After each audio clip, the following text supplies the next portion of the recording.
hospital दा लोया का doctor का वरी सनरी डॉक्टर ना अनाब से मतम चाना पुबीरे सिदगी थेंगथाख्रबदी ब्रेन द ई हाइजिलप फाव याय कशु का हेनदी पाखतपिरुन अखोइसु अखोइकी बेस लेवल होनजगे हिदाक से याम थुना लेबिरो फनी डॉक्टर होइना खरा कना होनबियो लोया थाजा जमिनी गी मनाक्ता मुंग लाक्लमी थाजना डॉक्टर ना कह हैरागे लोया ना कशामना पाखतपिगनो हाइरे पुखलाइबा मतम से चप चारी खरा थेंखिबदी ब्रेन द ई हाइजिलम फाव याय हाय मोगी बेस लेवल दा होनगे हाइरे जमिनी ने कपलदुना खरी मतौनो हेंग सिसिबो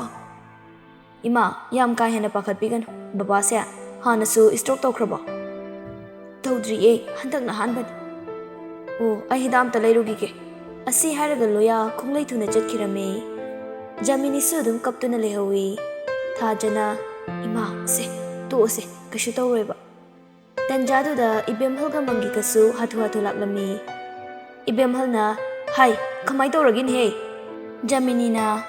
खंग्रे नम तौरिसिनि ऐसु कई हाइदोनो खंग्रे लोया हिदाक पुरगा हाथु हाथु काखलमी थाजा कइतौरगे मखोइसु लोयाना इपिंग पिंगना कारकपदुदा करी तौरा जानो हाइदुना यिंगनरमी लोयाना अखोइनाने दिल्ली फाउ तोंगदबा फ्लाइटो दिल्ली यौगदबा मिनिट 30 मक वालिङाइदा क्रैश तौइ हाइ हा कइनो हाइसिबो थाजा मसादो थिक थिक निपा मखै पाखतले ngakpasu phawrami ibemhalna karino ibungo nangna hairidubo loyana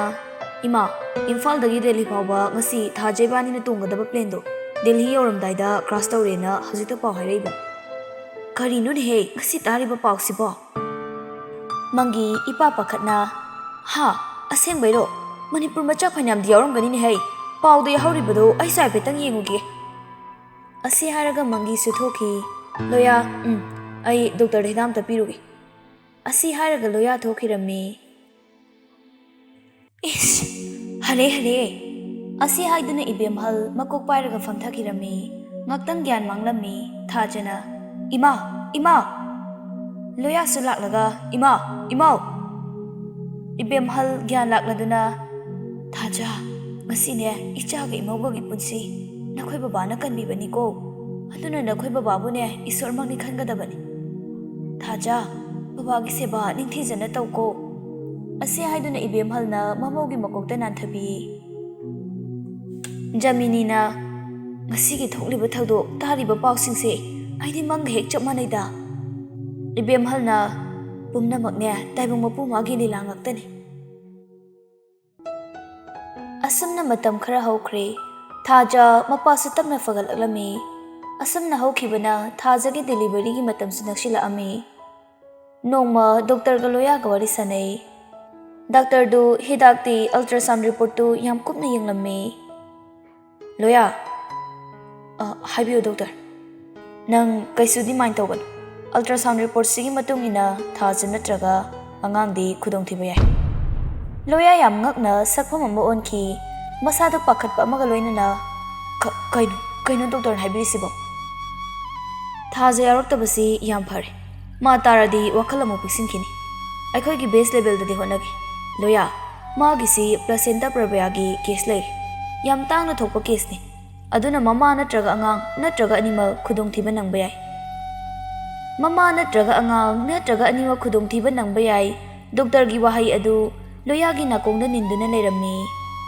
मखा ताना हाइरकपा वा लोया तारमद्रे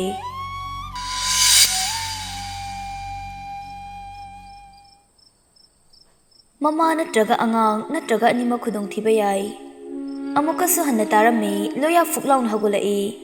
हगोलकपदा ममितु मपीतना थंदुना लेरम्मी लोया वाखल तारकपदा थादोइसु मनाक्ता लेप्तुना माबु कौदुना लेरम्मी तामो कैदौरगे तामो हा कशि तौदे असी हारगा मपीदु तैथोकजै तामो इनमदो ऑपरेशन लोइरा माले तामो डॉक्टरना कौरो हायना कौबलाइने अस हाइदंग हाक तुमुरा मालेदना लाइ लोयागा थादोइगा हाथु खोंगलै थुना काखत मिनरमी सोमदना इबेमहल जमिनी मंगी अमदी थाजा इपा पाखतना डॉक्टर का वरी सारमी करिनो हारिसिबु डॉक्टर डॉक्टर दुना ꯑꯉꯥꯡꯗꯨꯗꯤ ꯀꯩꯁꯨ ꯅꯨꯡꯁꯥ ꯊꯤꯅꯤꯡꯉꯥꯏ ꯑꯣꯏꯗ꯭ꯔꯦ ꯑꯗꯨꯕꯨ ꯃꯃꯥꯗꯣ ꯍꯥꯏꯕꯒ ꯂꯣꯌꯥ ꯏꯐꯤꯡ ꯐꯤꯡꯅ ꯂꯥꯛꯂꯝꯃꯤ ꯗꯣꯛꯇꯔ ꯑꯉꯥꯡ ꯀꯃꯥꯏ ꯇꯧꯔꯒꯦ ꯑꯁꯣꯏ ꯑꯉꯥꯝ ꯌꯥꯎꯗꯅ ꯑꯉꯥꯡ ꯅꯨꯄꯥ ꯑꯃ ꯐꯪꯉꯦ ꯑꯗꯨꯕꯨ ꯃꯃꯥꯗꯣ ꯈꯔ ꯁꯤꯔꯤꯌꯁ ꯑꯣꯏ ꯏ ꯈꯔ ꯗꯔꯀꯥꯔ ꯑꯣꯏꯒꯗꯕ ꯃꯥꯜꯂꯤ ꯏ ꯕꯣꯇꯜ ꯈꯔ ꯀꯥꯞꯁꯤ ꯏ ꯊꯧꯔꯥꯡ ꯇꯧꯕꯤꯌꯨ ꯏꯕꯦꯝꯍꯜꯅ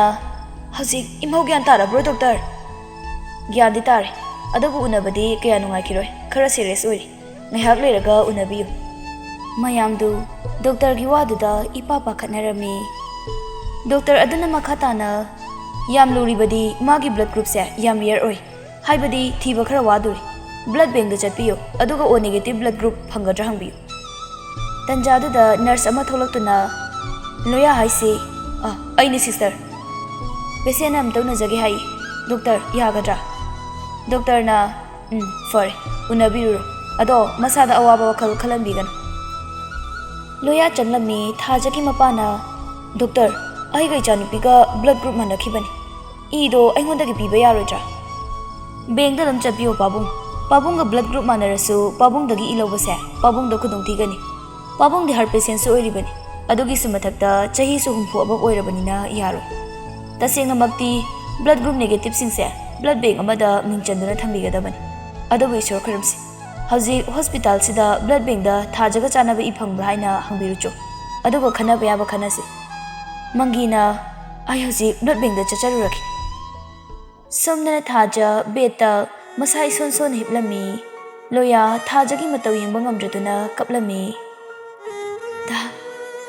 ꯀꯔꯤꯒꯤ ꯀꯞꯄꯤꯅꯣ ꯏꯕꯥꯅꯤꯒꯤ ꯏꯆꯥꯁꯦ ꯏꯕꯥꯅꯤꯅ ꯆꯤꯡꯅꯔꯝꯕꯗꯣ ꯑꯣꯏꯗ꯭ꯔꯦ ꯈꯟꯕꯗ ꯑꯩ ꯌꯥꯝ ꯍꯔꯥꯎꯏ ꯏꯆꯥꯁꯦ ꯃꯁꯛ ꯐꯖꯕ꯭ꯔꯗ ꯐꯖꯩ ꯌꯥꯝ ꯐꯖꯩ ꯅꯪꯅ ꯄꯥꯝꯖꯕ ꯏꯆꯥꯅꯨꯄꯥ ꯑꯩꯅ ꯄꯥꯝꯖꯕ ꯑꯩꯒꯤ ꯊꯥꯖ ꯃꯥꯟꯕ ꯍꯥꯏꯔꯒ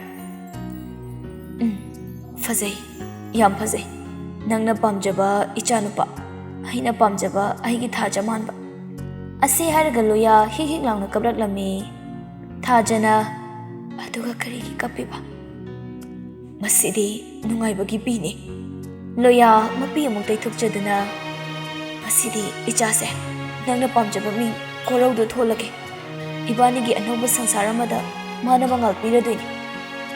ꯗꯥ ꯃꯁꯤꯒꯤ ꯅꯨꯃꯤꯠꯁꯦ ꯅꯤꯡꯁꯤꯡꯕ꯭ꯔꯥ ꯅꯤꯡꯁꯤꯡꯉꯤ ꯀꯩꯗꯧꯕꯩ ꯅꯤꯡꯁꯤꯡꯉꯣꯏꯗꯣꯏꯅꯣ ꯄꯨꯟꯁꯤꯒꯤ ꯀꯥꯎꯕ ꯉꯝꯂꯔꯣꯏ ꯍꯧꯖꯤꯛ ꯄꯨꯡ ꯀꯌꯥ ꯇꯥꯔꯒꯦ ꯂꯣꯌꯥ ꯈꯨꯗꯥꯡꯗ ꯁꯤꯔꯤꯕ ꯒꯥꯔꯤꯗꯨ ꯌꯦꯡꯂꯝꯃꯤ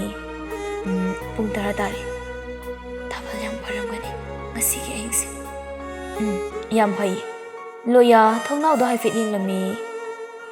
ꯉꯁꯤꯗꯤ ꯊꯥꯖꯁꯦ ꯌꯥꯝ ꯐꯖꯩ ꯑꯗꯣ ꯇꯥꯕꯨ ꯇꯥꯈꯤꯗꯧꯔꯦ ꯂꯣꯌꯥ ꯃꯄꯤꯁꯨ ꯇꯩꯊꯣꯛꯆꯩ ꯏꯕꯦꯝꯍꯜꯒ ꯖꯥꯃꯤꯅꯤꯒ ꯊꯥꯗꯣꯏꯒꯁꯨ ꯆꯪꯂꯛꯑꯝꯃꯤ ꯃꯈꯣꯏꯁꯨ ꯀꯞꯂꯨꯕꯒꯤ ꯃꯃꯤꯠ ꯈꯔ ꯄꯣꯝꯂꯝꯃꯤ ꯏꯕꯦꯝꯍꯜꯅ ꯀꯗꯥꯏ ꯏꯁꯨꯗꯣ ꯊꯥꯖꯒꯤ ꯃꯃꯥꯡꯗꯗꯤ ꯃꯥꯏꯊꯣꯡ ꯑꯃ ꯅꯣꯛꯁꯟꯅꯔꯝꯃꯤ ꯖꯥꯃꯤꯅꯤꯅ ꯑꯁ ꯏꯁꯨꯁꯤꯗꯤ ꯑꯣꯟꯊꯣꯛꯅ ꯅꯨꯡꯁꯤꯈ꯭ꯔꯦꯗ ꯁꯤꯗꯤ ꯃꯁꯛꯅ ꯃꯁꯛ ꯐꯖꯔꯤꯕ ꯊꯥꯗꯣꯏ ꯑꯩꯈꯣꯏ ꯏꯅꯝꯃ ꯃꯥꯜꯂꯤ ꯁꯤꯗꯤ ꯏꯕꯦꯝꯍꯜꯅ ꯍꯥꯏꯒꯨꯝꯗꯅ ꯏꯃꯧ ꯃꯥꯜꯂꯤꯅꯦꯍꯦ ꯁꯤꯗꯤ ꯖꯥꯃꯤꯅꯤꯅ ꯑꯃꯨꯛ ꯏꯕꯦꯝꯃ ꯅꯪꯕꯨ ꯅꯁꯥꯗꯣ ꯀꯩꯁꯨ ꯇꯧꯗꯕ꯭ꯔꯣ ꯀꯩꯁꯨ ꯇꯧꯗꯦ ꯑꯗꯨꯕꯨ ꯌꯥꯝ ꯋꯥꯏ ꯏꯃꯥ ꯂꯣꯌꯥꯅ ꯃꯄꯥꯟ ꯊꯣꯛꯂꯛꯄꯗ ꯊꯥꯖꯒꯤ ꯃꯄꯥꯒ ꯊꯦꯡꯅꯔꯝꯃꯤ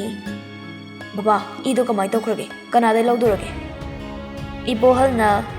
ꯍꯧꯖꯤꯛꯇꯅꯦ ꯅꯣꯏ ꯄꯥꯕꯨꯡꯅ ꯕꯦꯡꯛꯗ ꯍꯪꯕ ꯆꯠꯈꯤꯕꯅꯤ ꯑꯩꯁꯨ ꯏꯃꯥꯟꯅꯕ ꯈꯔ ꯀꯟꯇꯦꯛ ꯑꯝꯇ ꯇꯧꯅꯈꯤꯒꯦ ꯄꯥꯕꯨꯡ ꯗꯣꯛꯇꯔꯁꯨ ꯂꯥꯛꯂꯝꯃꯤ ꯏ ꯄꯨꯕꯤꯔꯛꯑꯕꯣ ꯍꯪꯕ ꯆꯠꯈꯤꯕꯅꯤ ꯌꯧꯔꯛꯇ꯭ꯔꯤ ꯃꯪꯒꯤ ꯍꯥꯊꯨ ꯃꯊ꯭ꯋꯥꯏ ꯅꯨꯡꯉꯥꯏꯇꯅ ꯂꯥꯛꯂꯝꯃꯤ ꯀꯃꯥꯏ ꯇꯧꯔꯒꯦ ꯕꯥ ꯑꯣ ꯅꯦꯒꯦꯇꯤꯚ ꯑꯃꯠꯇ ꯐꯪꯗ꯭ꯔꯦꯅꯦꯍꯦ ꯂꯣꯌꯥ ꯅꯤꯡꯕ ꯀꯥꯏꯔꯝꯃꯤ ꯇꯟꯖꯥꯗꯨꯗ ꯐꯣꯟ ꯀꯣꯜꯁꯨ ꯂꯥꯛꯂꯝꯃꯤ ꯀꯣꯜ ꯑꯗꯨ ꯃꯉꯥꯜꯒꯤ ꯑꯣꯏꯔꯝꯃꯤ ꯍꯜꯂꯣ ꯃꯉꯥꯜ ꯀꯃꯥꯏ ꯇꯧꯔꯒꯦ ꯑꯁ ꯑꯩ ꯃꯊꯥ ꯌꯥꯝ ꯁꯥꯔꯦ ꯑꯁꯤ ꯍꯥꯏꯔꯒ ꯂꯣꯌꯥ ꯃꯉꯥꯜꯗ ꯋꯥꯔꯤ ꯄꯨꯝꯕ ꯂꯤꯔꯝꯃꯤ ꯑꯗꯨꯗꯤ ꯉꯥꯏꯈꯣ ꯑꯩꯁꯨ ꯑꯣ ꯅꯦꯒꯦꯇꯤꯚꯅꯤ ꯑꯩꯉꯣꯟꯗꯒꯤ ꯂꯧꯋꯣ ꯂꯣꯌꯥ ꯍꯔꯥꯎꯕꯒꯤ ꯉꯝꯈꯩ ꯂꯩꯔꯝꯗ꯭ꯔꯦ ꯑꯁꯦꯡꯕꯩꯔꯣ ꯚꯥꯏ ꯑꯁ ꯑꯩ ꯌꯥꯝ ꯍꯔꯥꯎꯏ ꯑꯗꯨꯗꯤ ꯅꯪ ꯍꯧꯖꯤꯛ ꯌꯥꯝ ꯊꯨꯅ ꯑꯝꯇ ꯂꯥꯛꯄꯤꯌꯨ ꯃꯪꯒꯤꯅ ꯀꯩ ꯍꯥꯏꯔꯛꯏꯅꯣꯅꯦ ꯃꯉꯥꯜꯅ ꯃꯉꯥꯜꯗꯣ ꯃꯥꯒꯤ ꯕ꯭ꯂꯗ ꯒ꯭ꯔꯨꯞꯇꯣ ꯊꯥꯖꯒ ꯃꯥꯟꯅꯩꯌꯦ ꯑꯗꯨꯗꯤ ꯌꯥꯝ ꯐꯔꯦꯅꯦ ꯃꯥꯕꯨ ꯍꯧꯖꯤꯛ ꯂꯥꯛꯑꯦ ꯍꯥꯏꯔꯤꯔꯣ ꯂꯥꯛꯑꯅꯤ ꯄꯥꯕꯨꯡ ꯗꯣꯛꯇꯔ ꯑꯗꯨꯅ ꯌꯥꯔꯒꯗꯤ ꯈꯤꯇꯪ ꯊꯨꯅ ꯀꯥꯞꯅꯕ ꯇꯧꯁꯤ ꯃꯥꯒꯤꯁꯤ ꯄ꯭ꯂꯁꯦꯟꯇꯥ ꯄ꯭ꯔꯤꯚꯤꯌꯥꯅꯤ हाइबदी अगांसिगा ममासिगा समनरिबा मरीसे अगांग खाउदगी मखा चथना लेखिबना थोखिबन मसी प्रेगनेंसी नौरिंगाइदा तौरगा नौना साइंस लामदी अखोइस अंगम उपाय यंगबा याबनी अदबु लाइबा याम थीबा मागिसे कोना खंगलकपा ओइबसिनी खरा क्रिटिकल कंडीशन ओहेनसे हौजिकती हेमोरेज थोखरे अदुना अनकॉन्शियस ओइखिबसु याय थादोई इपा पाखतना चेलकलमी तामो तामो इनमदो कइदौरगे असी हारगा मखोय मयाम डॉक्टर दुसु चेनसिली थाजा सोरियम वाना होलमी मनाक्ता नर्स लेरमी लोया थाजागी मनाक्ता चेनसिलुना थाजा थाजा थाजा सोरियम वाना होंदुना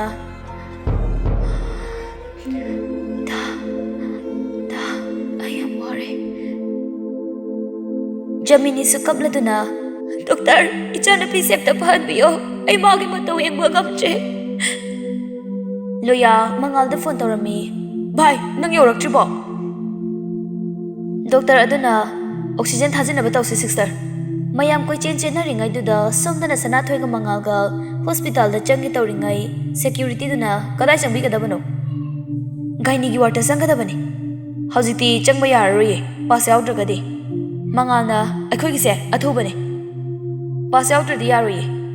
तंजादुना लोयाना फोन तौरक्लमी मंगालना बाय आई लाइ अदो सिक्योरिटी ना पास याउद्रदी चंगबा यारोयना चंगहंदा लेरे ओ आई लाइ लोया प्रबर कुमथरमी लोयाना सिक्योरिटी दुदा पास उलमी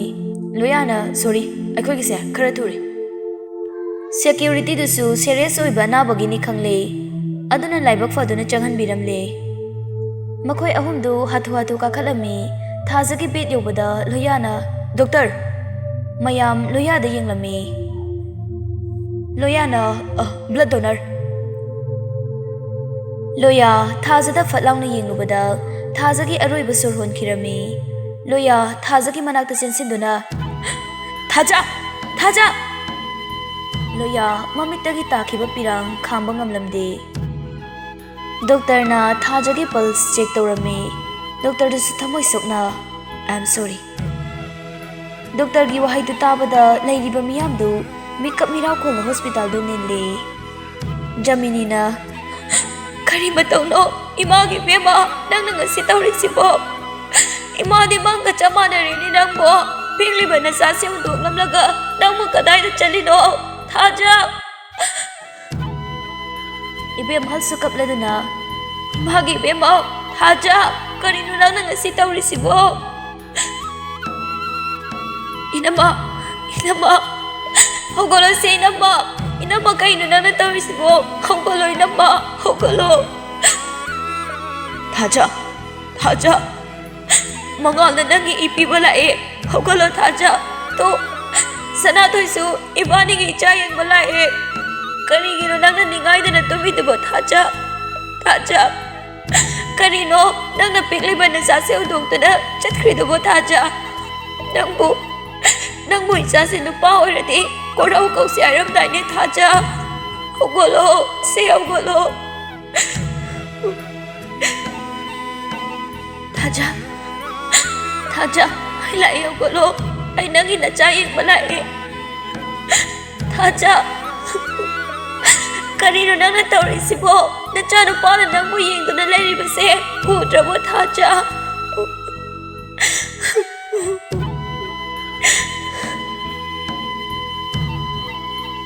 मखोय लोइनमक थाजबु कौकौदुना कपलमी